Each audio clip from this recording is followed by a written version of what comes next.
Thank you, Tara. Well, Congressman Troy Nehls is a Republican from Texas, and he joins us now. Congressman, thank you for coming on this evening.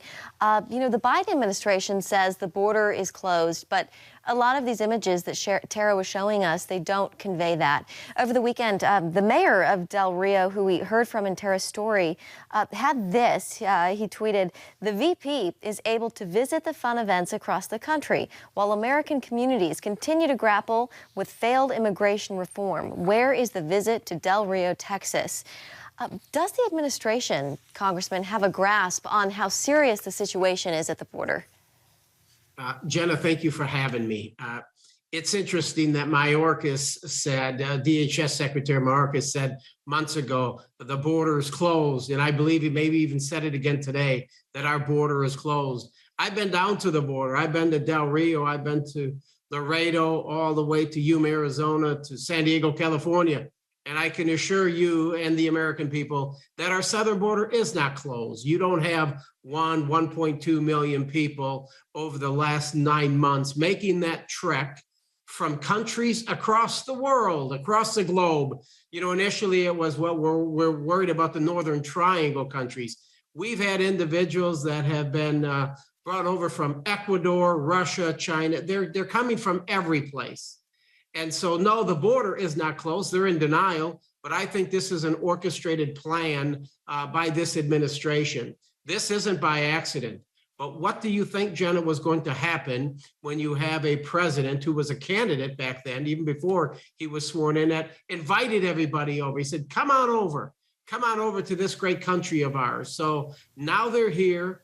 We've been dealing with this crisis for 9 months. And now he wants to tell those from Haiti, you're going back.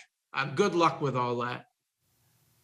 By some estimates, Congressman, there are anywhere between 12 to 15,000 people in those makeshift camps in Del Rio. How far along is this DHS mass deportation effort? And then secondly, can I get you to comment, your colleague on the Homeland Security Department, Chairman Benny Thompson, is talking about the mistreatment of using whips and horses to round up these Haitian migrants. Would you care to comment on that as well?